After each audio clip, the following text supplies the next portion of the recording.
BSc part first year की आज की क्लास में हम पढ़ने जा रहे हैं अपना अगला टॉपिक कैंटिलीवर। हमारा अगला टॉपिक रहेगा कैंटिलीवर, उसे हम पढ़ने जा रहे हैं। तो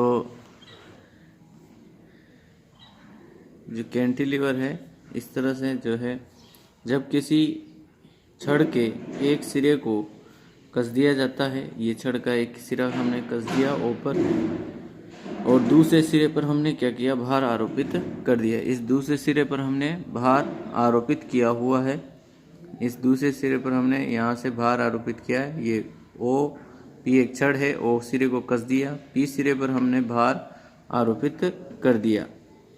तो भार लगने के कारण छड़ में अवनमन उत्पन्न हो जाता है। तो यहाँ जो छड़ है, इस छड़ में ये इस तरह से ये अवनमन यहाँ उत्पन्न हो जाता है। इस प्रकार के निकाय को कैंटिलीवर कहते हैं। माना कि स्मॉल एल लंबाई की एक छड़ है जिसके दो सिरे हैं, ओ और पी। ओ और पी दो सिरे हैं, ये ओ और पी दो सिरे हैं, जिसका एक सिरा बिंदु ओ को कसकर दूसरे सिरे बिंदु P पर W भार आरोपित करते हैं। O को हमने कस दिया, P पर हमने क्या किया, W भार आरोपित करते हैं। बिंदु O को निर्देश तंत्र का मूल बिंदु मानकर OP की दिशा में, जो OP है, इस OP की डायरेक्शन में x अक्ष तथा ऊर्ध्वाधर नीचे की ओर जो है हम y अक्ष लेते हैं। माना कि छड़ के ओ सिरे से, ये छड़ का ओ सिरा है, इससे x दूरी पर Q बिंदु उपस्थित है, ये बिंदु Q उपस्थित है तथा बिंदु Q की स्थिति भार लटकाने पर Q डैश हो जाती है। तो ये बिंदु Q था, जब भार लटकाया तो ये इस तरह से अवनमित हो गया और Q बिंदु की स्थिति कहाँ आ गई, Q डैश बिंदु पर आ जाती है।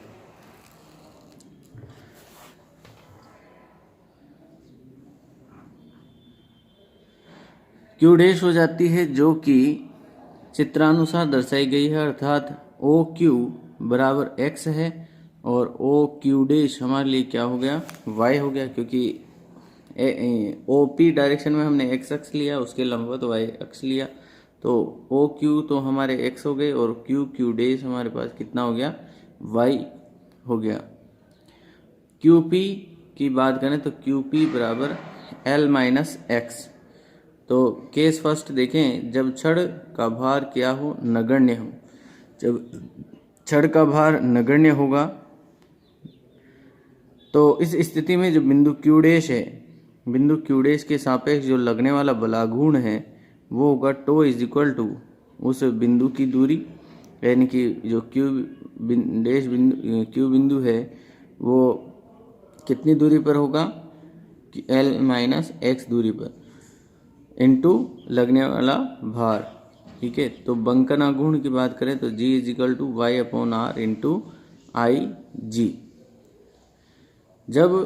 लेकिन जब कैंटिलीवर साम्यावस्था की स्थिति में होता है तो बलाघूर्ण जो टो है, बलाघूर्ण बराबर होता है किसके, बंकन आघूर्ण के। जब कैंटिलीवर किस अवस्था में हो, साम्यावस्था में हो, तो जो बलाघूर्ण टो है वो किसके, कैंटिलीवर के बंकन आघूर्ण G के बराबर होता है, अर्थात tau is equal to G। Tau is equal to किसके होगा, G के।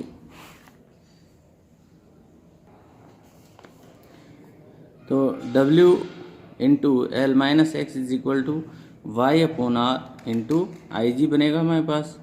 ठीक है, और यहाँ आई जी जो है इसका जड़त्वा गुण है। तो जहाँ अपने पास जो ये आर है, इसकी क्या है, वक्रता त्रिज्या, जो कैंटिलीवर अवनमित हुआ है उसकी वक्रता त्रिज्या होती है। तो आर इज इक्वल टू हमारे पास जो वक्रता त्रिज्या है, आर का मान वो ये होता है 1 plus D Y by D X का होल स्क्वायर, उसकी whole power 3/2 upon D square Y upon D x square के रूप में ये रहती है। ये आप लोगों ने 11th 12th में जो है ये फॉर्मूला पढ़ा होगा वक्रता त्रिज्या का। अवनमन अल्प होने की स्थिति में, जो अवनमन है यदि अत्यंत अल्प हो तो उस स्थिति में 1 की तुलना में dy/dx का मान बहुत अल्प होता है, इसे नगण्य कर सकते हैं। अर्थात ये जो dy/dx है इसको हम नगण्य मान सकते हैं। तो इस स्थिति में r = 1/d²y/dx² बनेगा। तो यदि इसका व्युत्क्रम ले तो 1/r = d²y/dx² बन जाएगा। तो समीकरण 3 में जो है इस समीकरण 4 से वैल्यू रखते हैं। ये रही आपके समीकरण, या 1/r की वैल्यू पुट करेंगे। तो 1/r की वैल्यू जब हम रखते हैं तो WL-x = y d²y/dx² into IG। तो d²y/dx² की वैल्यू हम यहाँ फाइंड आउट करते हैं। तो d²y/dx² = WL-x/yIg के रूप में ये पद बनता है। तो जो समीकरण है, इस पूरी समीकरण का x के सापेक्ष हम क्या करें, समाकलन करें। तो इसका समाकलन करते हैं। तो समाकलन करने पर हमारे पास बनेगा dy/dx = y WY/Ig L, और इसके साथ एक था तो इसका समाकलन होगा Lx, और x यहाँ था तो इसका समाकलन कितना होगा, x² प्लस समाकलन स्थिरांक c। तो x = 0 की स्थिति में y = 0, तो उस स्थिति में हमारे पास c बराबर भी क्या होगा, 0 होगा।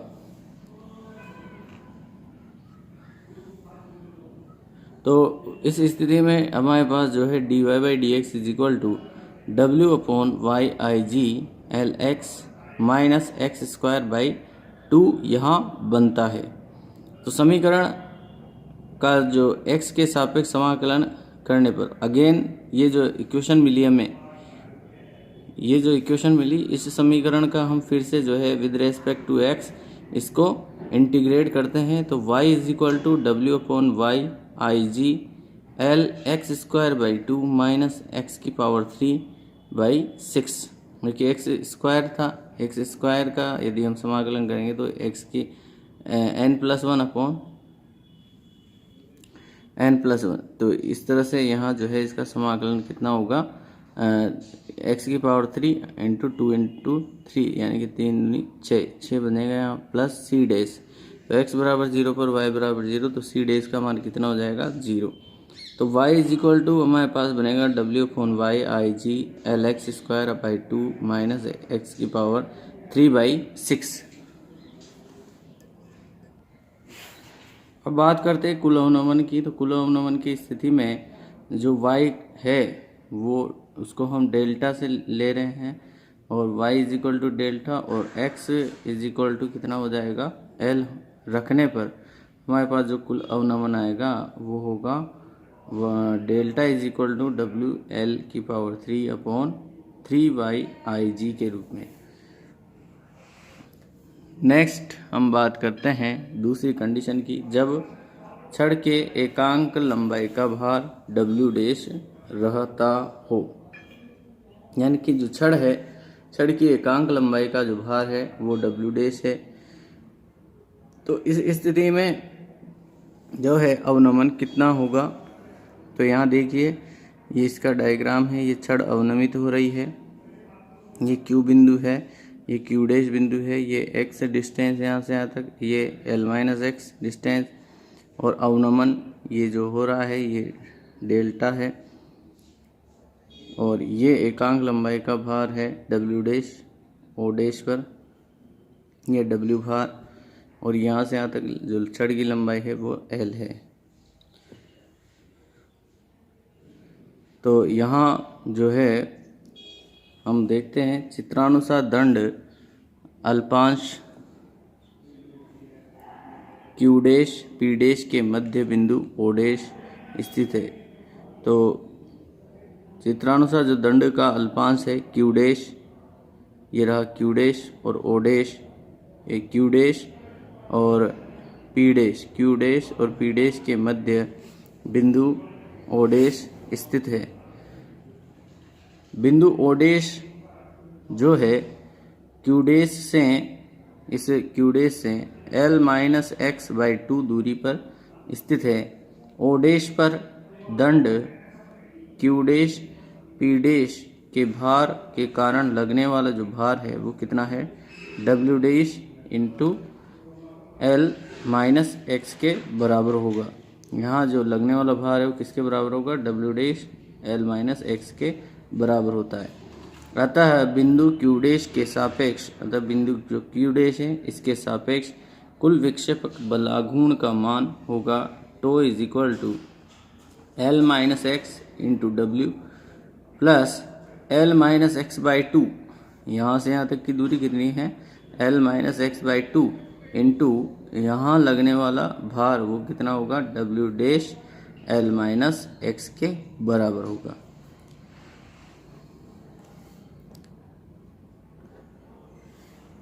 संतुलन की स्थिति में बलाघूर्ण जो है बंकन आघूर्ण के बराबर होता है, ऐसा हम जान चुके हैं। तो बंकन आघूर्ण G is equal to y upon R into I G. तो चूंकि tau is equal to G है तो इन दोनों इक्वेशंस को हम बराबर कर दें। तो देखिए tau is equal to G, तो W L minus x plus L minus x का square W dash by 2 is equal to y upon R into I G, ये पद बनेगा। अब इस पूरे पद को हम ओपन करते हैं तो W into L minus x plus W dash by 2 L square, इसका स्क्वायर खोलेंगे तो L square plus x square minus 2LX y upon R into I G. अब जो त्रिज्या है वक्रता त्रिज्या वो 1 अपॉन आर, तो 1 अपॉन आर की वैल्यू यहाँ से हम फाइंड आउट करेंगे। तो देखिए 1 upon R is equal to वही d square y by D x square हो गया। तो 1 अपॉन आर की वैल्यू हम जो है यहाँ इक्वेशन नंबर 3 में पुट करेंगे। तो यहाँ हमने जो है W L minus x W dash L square plus x square minus 2LX is equal to y I G और 1 अपॉन आर की वैल्यू हमने d square y by D x square यहाँ रखी। तो अब हम d square y by D x की value find out करेंगे। तो d square y by D x की वैल्यू हमारे पास इस तरह से ये पद बनेगा, इसका भाग लग जाएगा इधर दोनों में, तो ये पद समीकरण आएगी। तो समीकरण का x के सापेक्ष ये जो समीकरण मिला इसका with respect to x integration हम यहाँ करते हैं, समाकलन करते हैं। तो d Y by D x is equal to W upon y I G L x minus x square by 2 W dash upon 2 y I G L square x plus x की power 3 by 3 minus L x square plus C. तो यहाँ c जो है एक समाकलन स्थिरांक है, c क्या है, समाकलन स्थिरांक है। तो x बराबर 0 पर y बराबर 0, तो उस स्थिति में c बराबर कितना होगा, हमारे पास 0 होगा। अब ये जो इक्वेशन मिली हमें dy बाई डी एक्स के रूप में, इस इक्वेशन का विद रेस्पेक्ट टू x हम फिर से क्या करेंगे, समाकलन करेंगे। तो हमें y मिलेगा और y ही क्या होगा, आपका अवनमन। तो इसका समाकलन किया, समाकलन करने पर देखिए W वाई आई जी जैसा जैसा एल एक्स है तो इसका समाकलन बनेगा एल एक्स स्क्वायर बाई 2, ये रहा। इसका समाकलन करेंगे तो एक्स स्क्वायर बाई 2 है तो इसका समाकलन बनेगा एक्स की पावर 3 बाई 6, ये एक्स की बाई 3 6। यहाँ W dash upon 2 y I जी जो है जैसा का जैसा रहेगा, और इनका समाकलन करेंगे तो एल स्क्वायर एक्स, तो इसका समाकलन बनेगा L square x square by 2, इसका एक्स की पावर 3 है तो इसका समाकलन बनेगा एक्स की पावर 4 बाई 12 माइनस इसका समाकलन बनेगा एल एक्स स्क्वायर तो एल एक्स की power 3 by 3 plus C dash के, यहाँ समाकलन स्थिरांक रहेगा। वापस कंडीशन लगाते हैं हम, x square x is equal to 0 y is equal to 0, तो C dash is equal to कितना होगा, 0 होगा। तो y is equal to W upon y I G L x square by 2 minus x की power 3 by 6 plus W dash upon 2 y I G L square x square by 2 x की power 4/12 minus L x की power 3/3 के रूप में equation number 5 हमारे पास बनती है। संपूर्ण छड़ के लिए कुल अवनमन कोण निम्न प्रकार होगा। यदि जो छड़ है उसके लिए कुल अवनमन जो है y के बराबर होगा डेल्टा, तो जो अवनमन है उसको हम y के रूप में ले रहे हैं और तो वो डेल्टा के बराबर है जो अवनमन हो रहा है। और जो दूरी छड़ की लंबाई है x इज इक्वल टू कितनी है, x बराबर l लें तो हमारे पास जो छड़ का अवनमन आएगा एकांक लंबाई के भार की कंडीशन में, तो वो हमारे पास जो अवनमन आएगा वो इस तरह से रहेगा। Delta is equal to W L की power 3/3/IG plus W dash L की पावर 4/8/IG के रूप में हमें मिलता है। अगला टॉपिक है दोनों सिरों पर टिकी हुई एवं मध्य में से भारित छड़ का बंकन या अवनमन कोण।